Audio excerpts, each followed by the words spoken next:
goes towards Rohl, brilliant save indeed! Walsh has scored!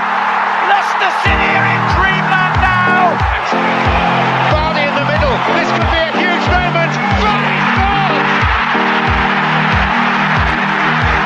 And it's pandemonium in Leicester! Mahrez with his left, Albrighton with his right, it is Mahrez, it's a good ball in, Morgan's there, it's in! Leicester City score! It is a captain's goal from Wes Morgan, who lifted the Premier League trophy in May. He might have played a big part now in taking Leicester City through to the quarter-finals of the Champions League. Lift the trophy to the skies! Leicester City are the champions of the Premier League! 5,000 to 1.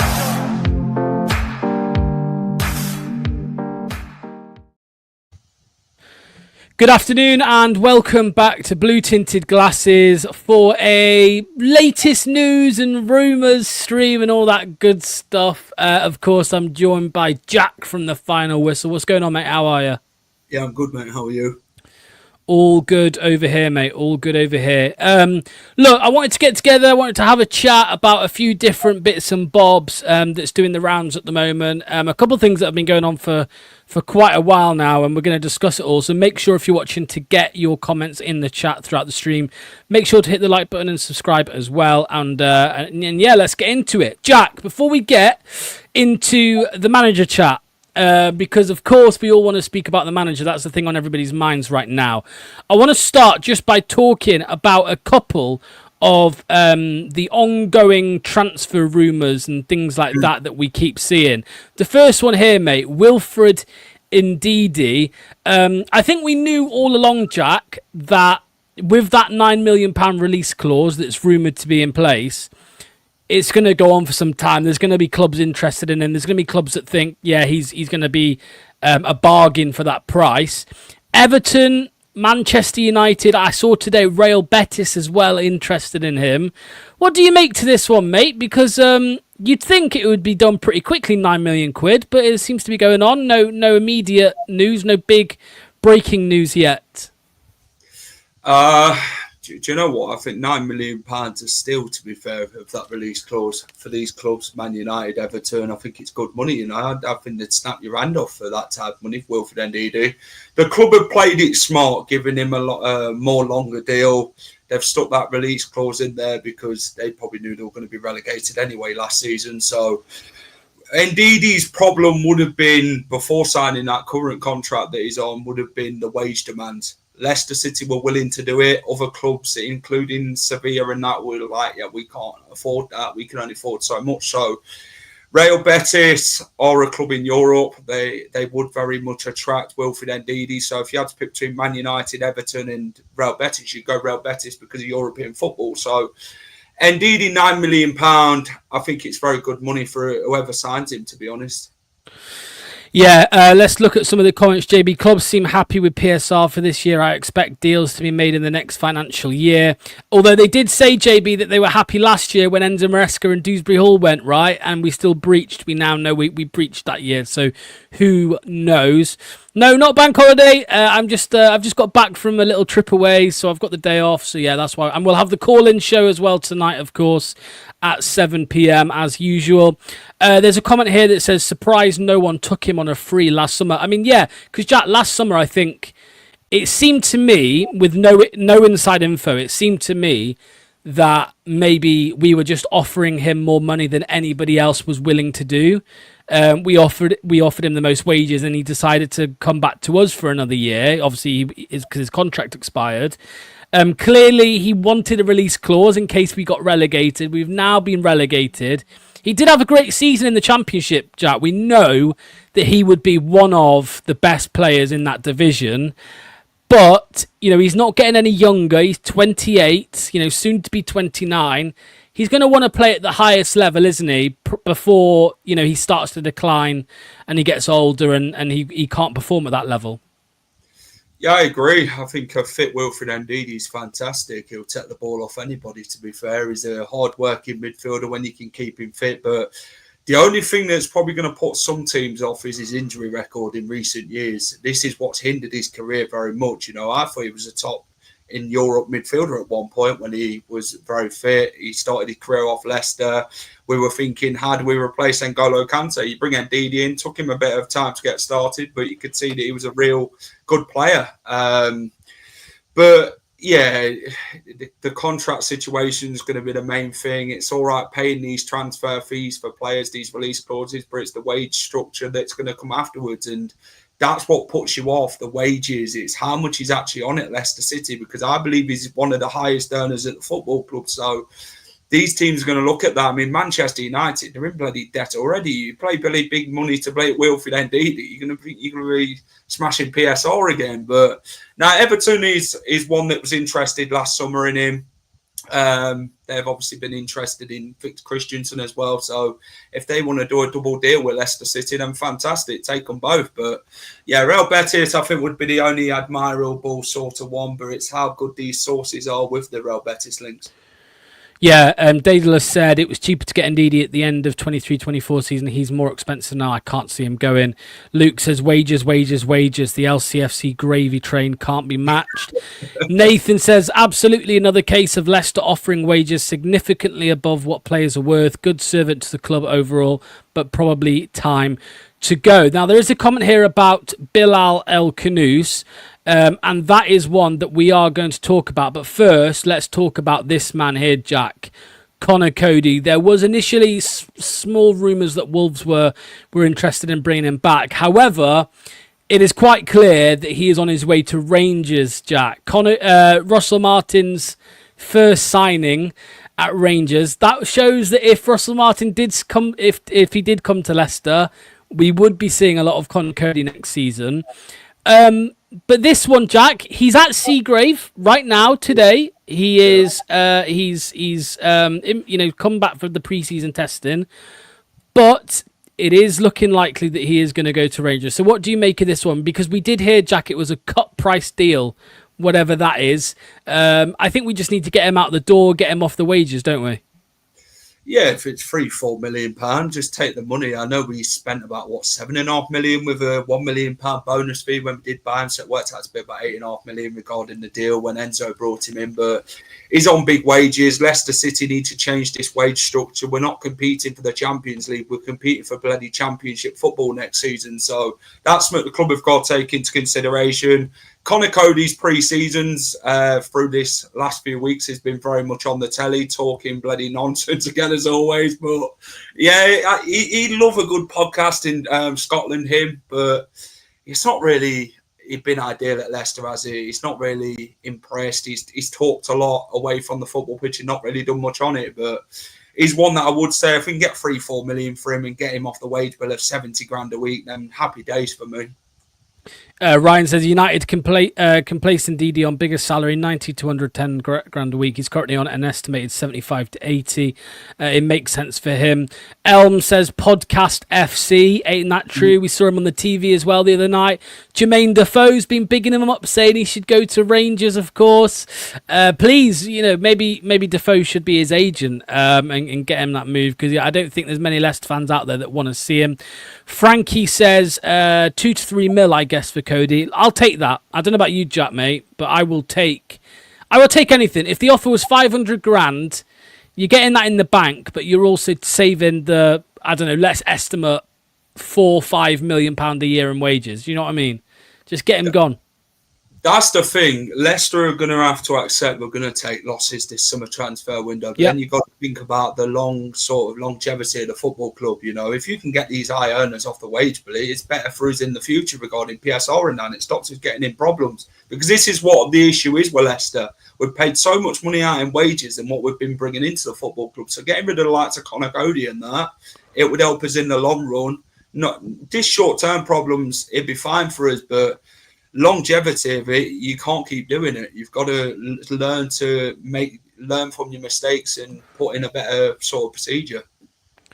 I don't think we will see a bunch of outgoing, especially we won't see it tomorrow. I mean, just because it hits the 1st of July, I think they would have done some business by now if they were really desperate to get it through. They've clearly put the Rude money on next year as well, maybe by the sounds of it, even though it was done on the 28th or whenever it was.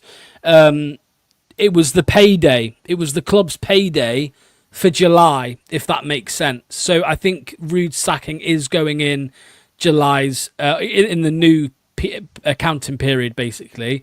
Any outgoings, we're going to have to try and make that up, Jack. Let's say we've spent 3-4 million on sacking Ruud. We're going to have to make that up somehow, and it will clearly be a sale. If we can get 3.5 for Coady, then that's a nice little bonus for that. Let me see a couple more comments here. Josh says our wage bill needs reducing massively, like last time we ended up in the Championship. Take lower offers for high earners. We've got Vardy off the books as well, which is an estimated like £6-7 million a year, which is a large sum of money there.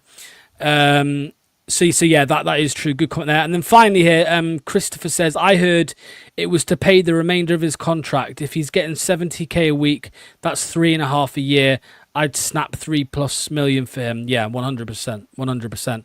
All right, Jack, let's have a chat about Bilal El Khannouss. Now, we spoke about him last week. Arsenal, very small rumours. Bayer Leverkusen, small rumours.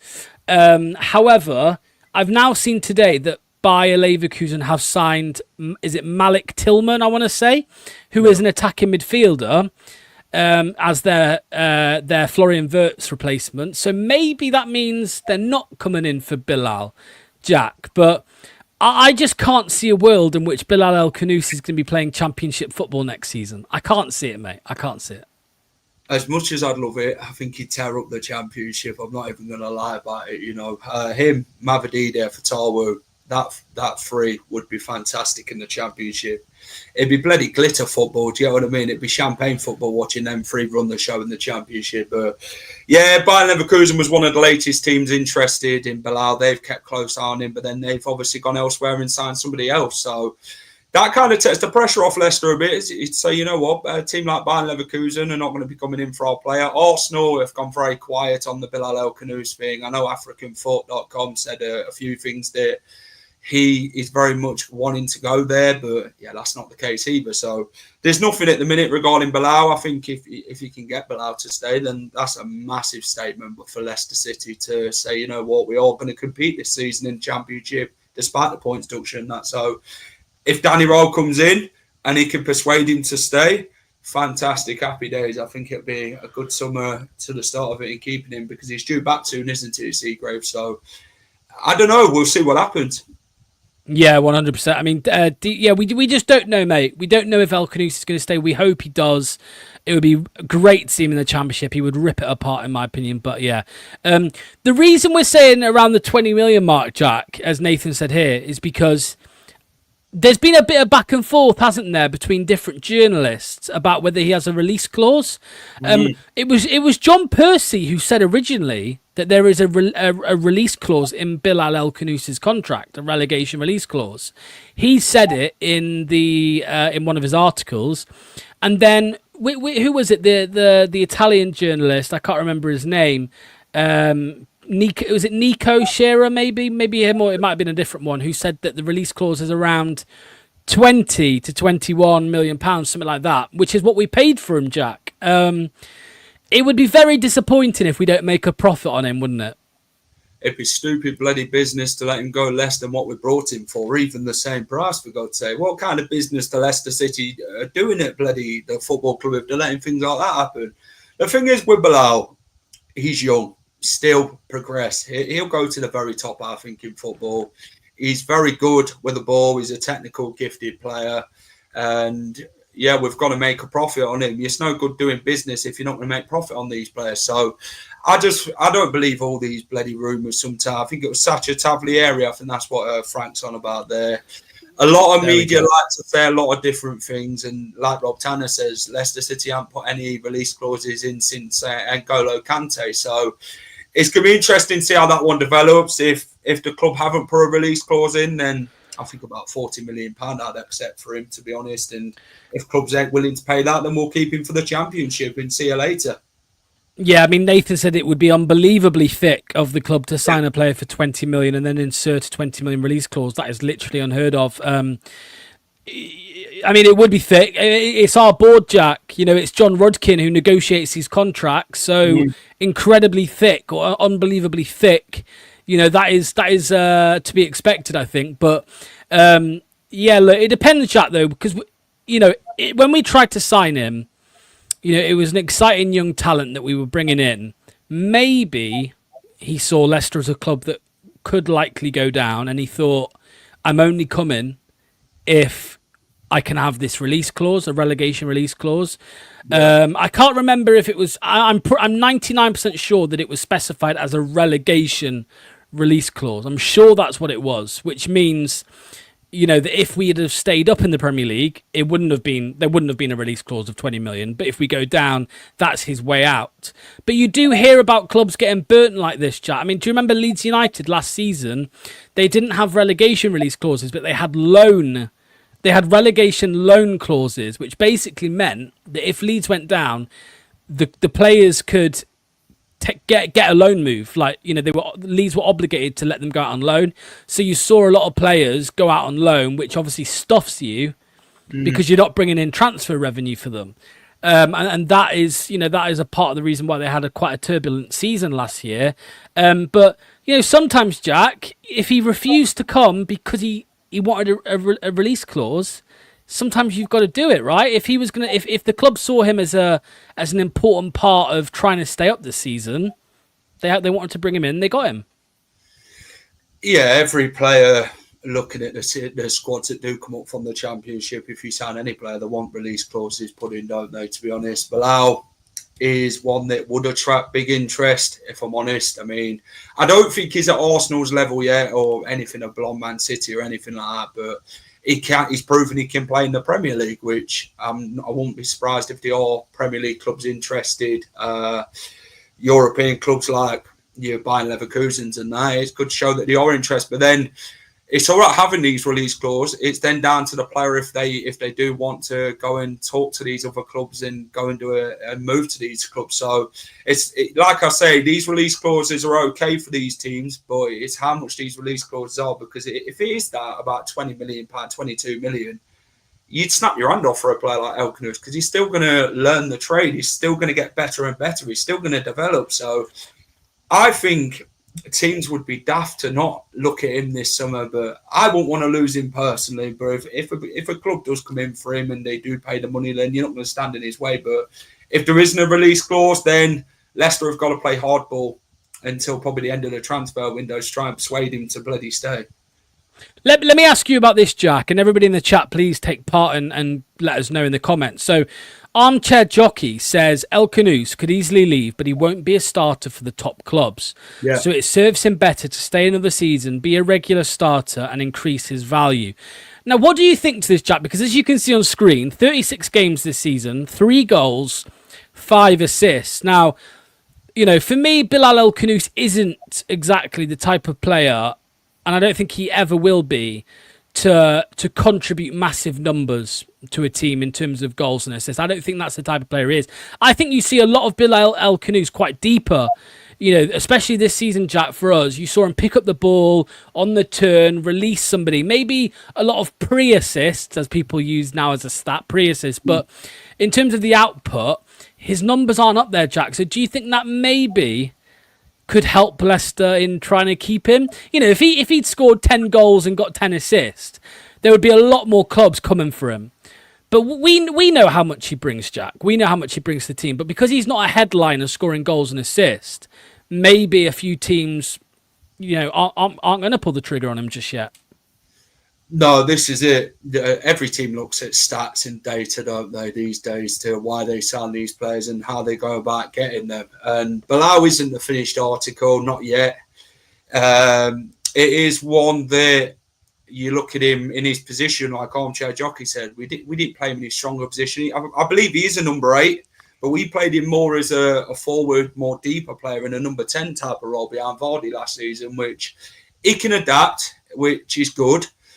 But yeah, teams, if he was to stay for Leicester for another year, and you then said, do you know what, Bilal, you can go, we can get big money for you, then maybe he'll attract even more interest abroad and stuff like that. But I don't know. There's a lot of more players out there, aren't there, which probably have better stats last season than he does. So maybe they'll take a look at him. But Leicester, you know what he can bring. He's a heart on his sleeve type player. He's a passionate player. He'll give it all for the football club. He did it last season. He's a fan's favourite.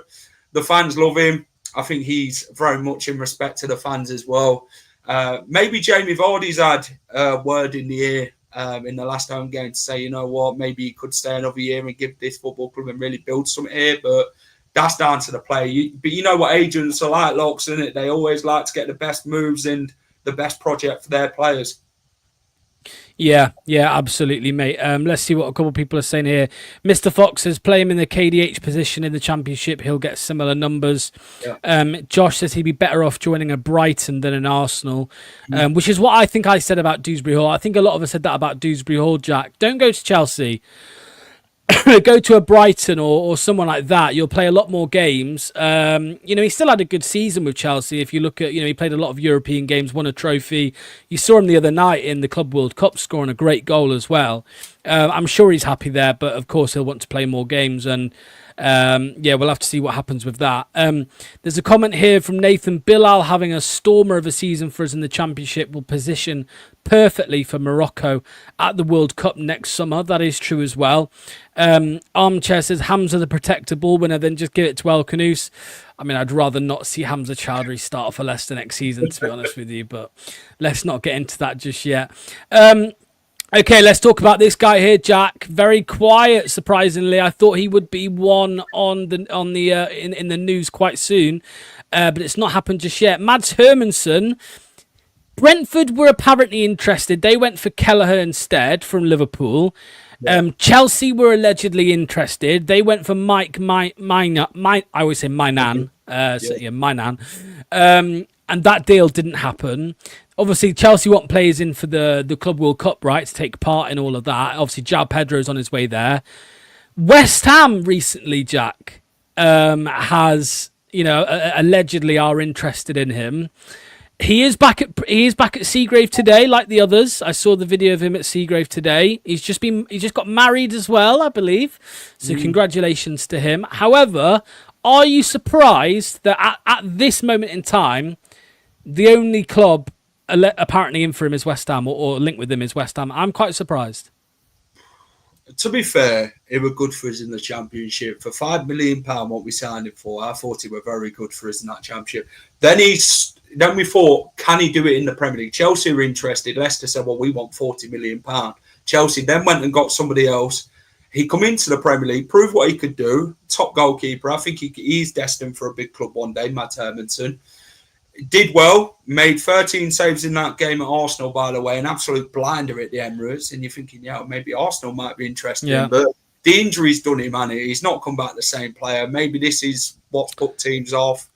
He's not really been good for Leicester since coming back and replacing. Well, he was still injured, wasn't he? Because he was clearly not ready, because that whole injury was very weird, Jack. Like, apparently it was going to be 2 weeks, and then it was like 4 weeks, and I think it became 6 weeks. And then he came back, and of course he wasn't the same player. You could tell he wasn't the same player. And then 3 games or 2 games before the season ended, he went for a surgery, and so. Yeah, what do you make to that? I mean, because I could see Reese in the chat. I mean, Reese thinks Jakob's a better goalkeeper. I still stand by that's absolute nonsense. I think I've seen so much more from Hermansen. Jakob could get there, I'm sure, but I think Mads is quite clearly a quality keeper when he's fit. But do you like, because obviously he didn't play those last 2 games, Jack. He went for a surgery. I thought maybe he's going to have the surgery so he's ready to join another club. Because if he's got this injury surrounding him going into the summer, maybe a couple clubs might step back and say, oh, I'm not sure. But now if he's fit, they'll be more likely to go for him and give us some money. I think we brought him back too quickly, to be honest. He wasn't the right player. You could clearly see that he was struggling with something, but he's had his operation now, hasn't he? Whether he's going to come back the same is another thing. You look at Leicester, they've brought back so many players too early. Ricardo, James Justin, Wilfred Ndidi. Then they've come back on the injury table again. And this is, What you don't want to hope with Mads, and it proved it, is injured again. So the operation is successful, and hopefully he comes back stronger. I'm surprised to see him at Seagrave. Do you know what? With all the speculation and that regarding PSR and that, you thought we'd be selling one player before the PSR year ends.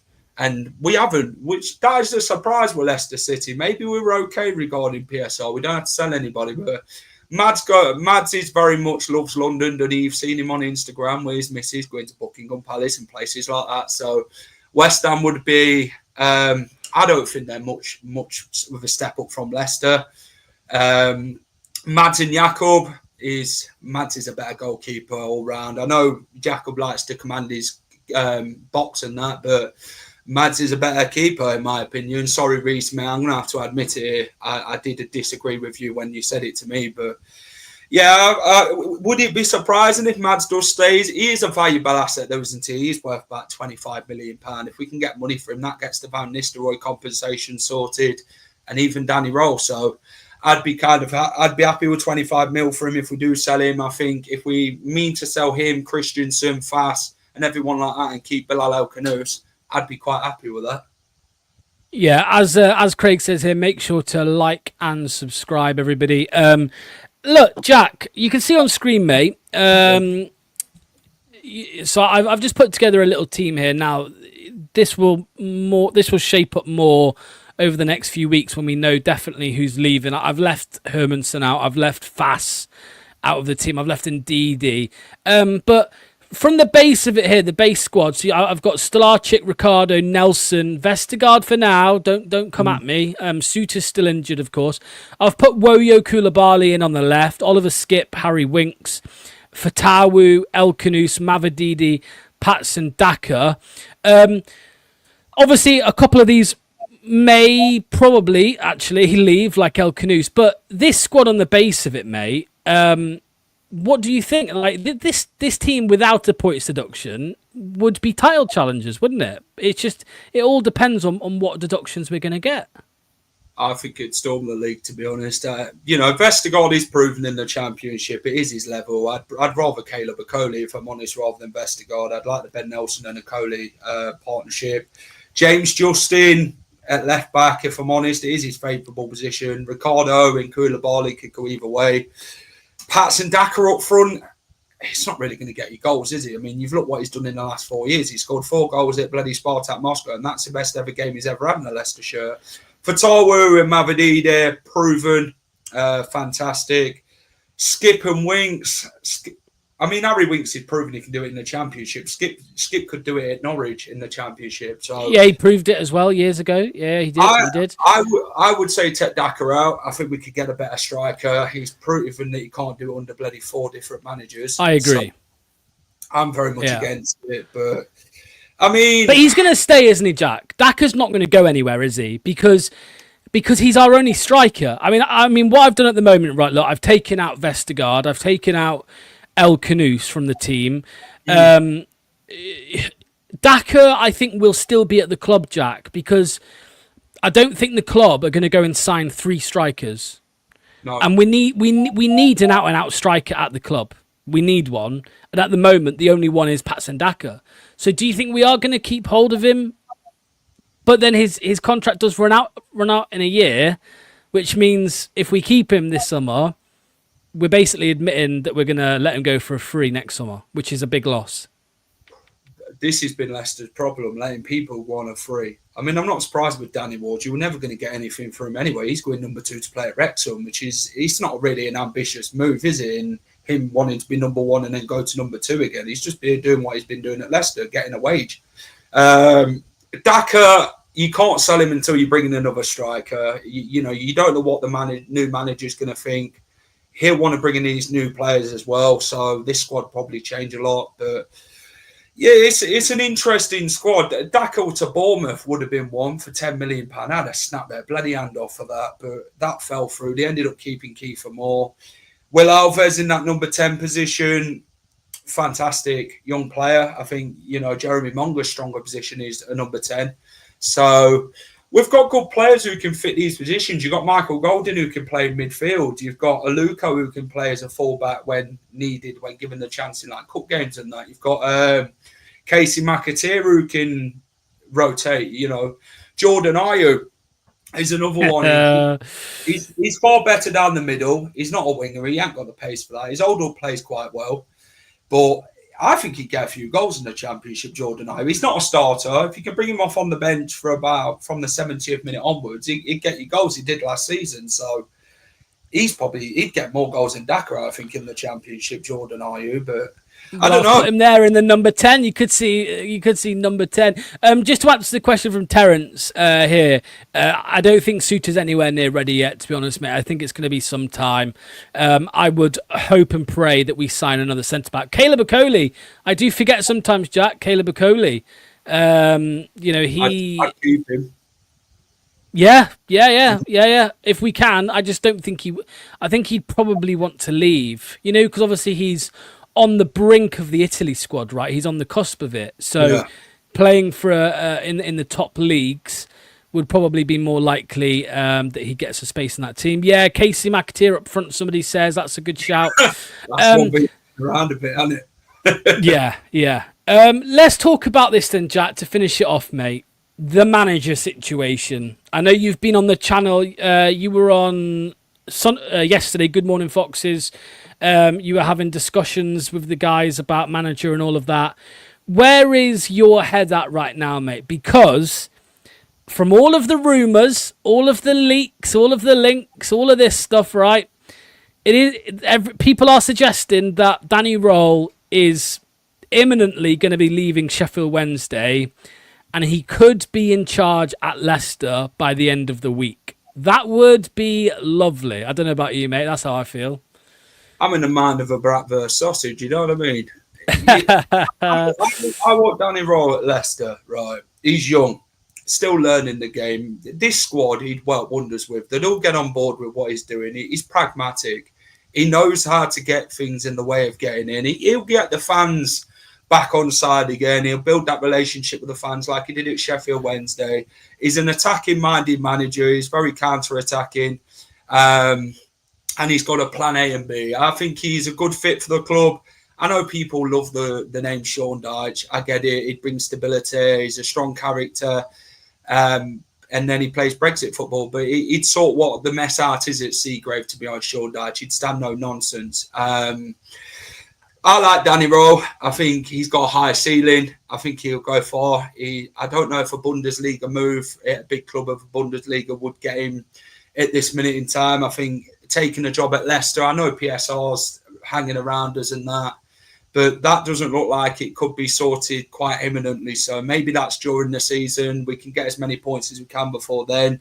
Chris Powell comes in with him as well, known to Leicester City. Andy King knows him well as well. Two people who know the club would fit Danny Rohl in quite well at Leicester. So. It makes sense, mate. It makes sense. And let me tell you why else I think it makes sense. And I see half the fan base moaning and complaining about tippy-tappy football, right? I see half the fan base moaning about that. I see another half of the fan base moaning about the prospect of Dinosaur Dyche coming in to the football club and hitting it long and putting too much faith in the youth. I genuinely believe that Danny Rohl is the closest that the club will get to appointing somebody that every fan will get behind. And the reason for that is because he's in the middle.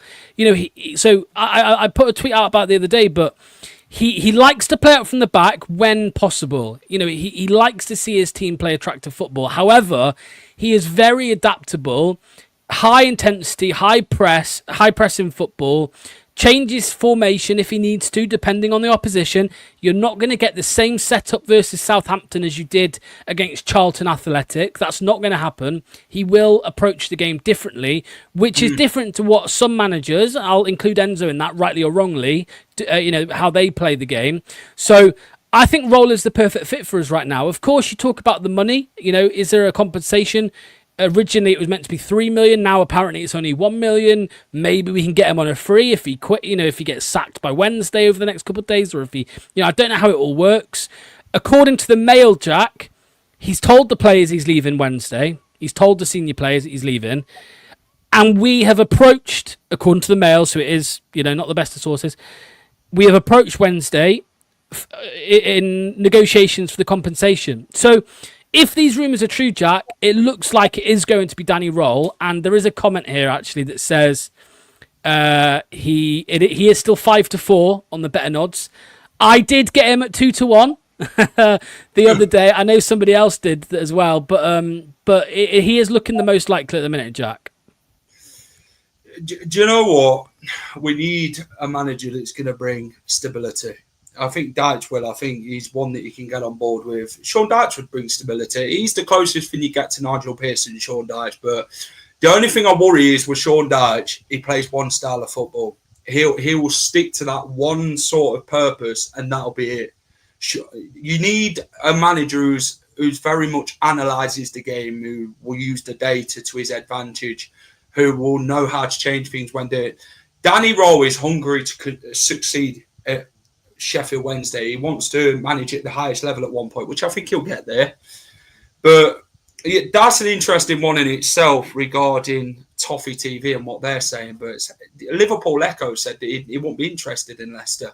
So different reports are saying different things regarding Sean Dyche. And so it's what you believe. I do think Leicester have been keeping tabs on Danny Rohl for a while. It is why he's been linked quite heavily with the Foxes. And £1 million, well, we signed Jamie Vardy for £1 million, and he was Sheffield Wednesday, won in Sheffield Wednesday, born and bred, loved Sheffield Wednesday as a fan and that, and look what Jamie Vardy achieved. I'm not saying Danny Rohl's going to be a £1 million bloody going and achieve what Jamie Vardy achieved as a player, as a manager, but I'm all aboard with the Danny Rohl thing. I think he's what we need. A bit of fresh air. We need that modern style of football, and I'm just hoping if they do bring him in, then when he does go elsewhere at some point, they've actually got someone of the same caliber to replace him. There's been a lot of talk about this German thing. I mean, I think it's been taken out of context. So everyone keeps saying that apparently Danny Rohl wants to go to Germany. I read the interview and he actually just said like he would be open to move to Germany at some point in the future. I don't think he, I saw some Sheffield Wednesday fans saying, "Oh, he said he wants to go to Germany as his next job." I don't think that's what he said. But yeah, there's also a comment here. Wednesday fans have admitted relegation if he goes. They love him, and it's not hard to see. I mean, I always say, Jack, trust the fans of the club that he's at currently. Like, we spoke to Palace fans last summer, and when we said about Edouard, they were like, "Oh no, that's not good news." So trust the fans of the club that they're currently at. And Sheffield Wednesday, Jack, their fans, most of them, are very keen on him and think he'd do a great job at Leicester. That's because he's built a relationship with the fans, and this is what Leicester need. There's a lot of disconnect between the club and the fans at the minute at Leicester City, and you need that man to come in the middle and build it back again, build that bridge. And that's something he'd build. You seen him after the Leicester game when they played us in the Championship and they drew.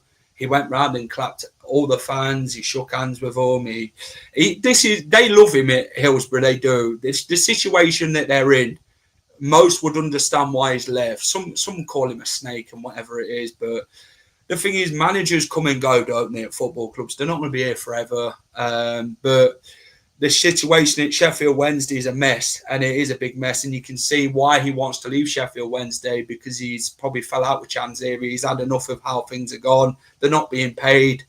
There's just no project or no plan. And I think Leicester would be the better move for him, even with this PSR move. So I think we'll offer him quite a bit regarding different resources, but we just can't lie to these managers. We need to be straight up front and ask him, what do you actually want? And this is what we can give you then. So this is down to Top and Rudkin, by the way, to get this deal done. And I'm hoping they can both put the Reds together and use it to the right resources. Yeah, just finally, Jack, before we finish, mate, I have heard a rumour, and sorry to put you throw this at you late notice, but I've just heard a rumour that Leicester City might be looking at, let me bring him up here, David Carmo. Have you ever heard of this guy?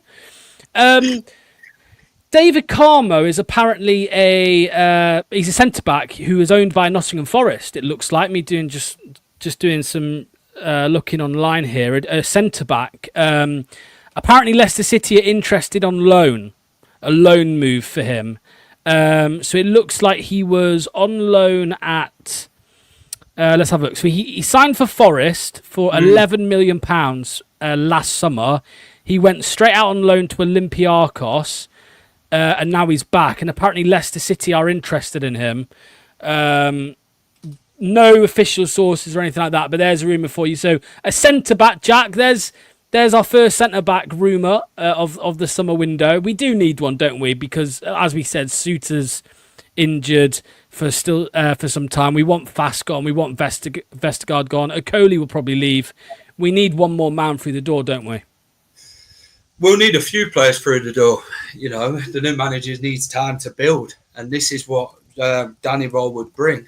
A building project, a long-term project. This is what you need. We need players, centre-backs. I mean, Harry Suter, when you get an ACL injury and whatever he's had, it's a problem in itself, you know. I think it was Luke that said it the other day. When you're like 6'7" and you get an injury like that, it's how you recover. But Harry Suter is proven to be well in the Championship, did fantastically well when under Chris Wilder last season, but then the injury cut him short. I think he would have moved Sheffield United this summer if he didn't get that injury. But yeah, we need to get rid of Fast. We need to get rid of Conor Coady.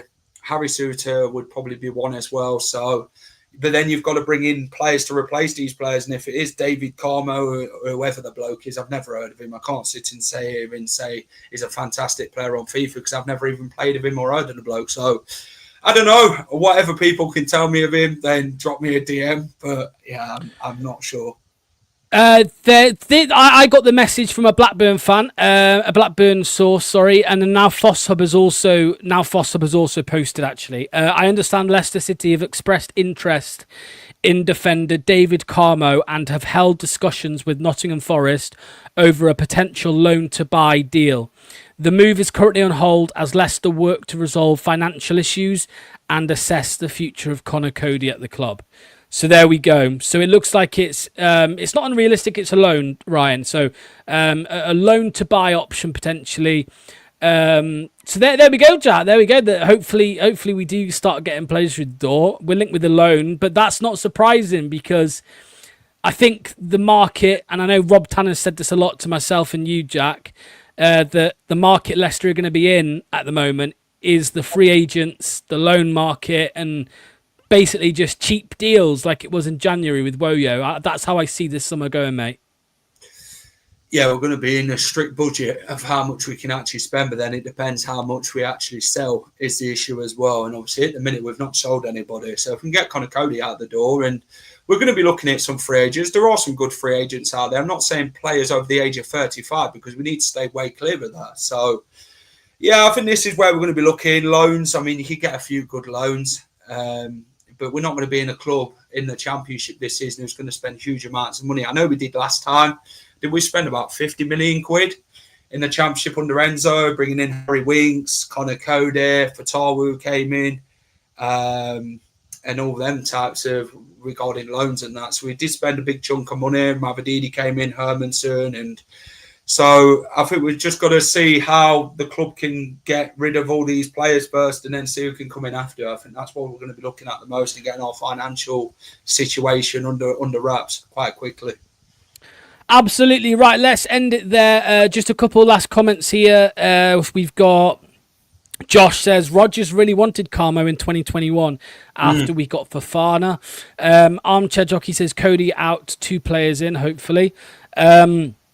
On another topic, comments on how bad it was terrible, Tony. We'll talk about it tonight on the call-in show, mate, but it was a terrible look for the club that the pitch was in such a state. I just don't see it happening, even if it's a loan. Blackburn are interested as well, Ryan. Don't know what else to tell you, mate. That's it, really. Ben Nelson, big season. I think we all agree with that. Right, we'll be live again at 7 p.m. The live call-in show. Make sure you join us for that one. The link will be in the description as well and in the live chat, so make sure to call in by 7:15. And of course, if there's any manager news, if Danny Rohl gets announced in the next 10 minutes I'll be live again, but it might be a few days yet. But cheers, Jack. Much appreciated, mate. Everybody go and subscribe to The Final Whistle. Hit the like button, hit subscribe, and we will see you very shortly, 7 o'clock. Bye-bye. Thank you to today's sponsor, Match Bingo. Over 200 grand has been paid out to players so far by taking sports betting, football and bingo and combining them into one brilliant app. Make sure to get your bingo card for any Leicester game in the upcoming season by clicking the link in the description or via the QR code on screen.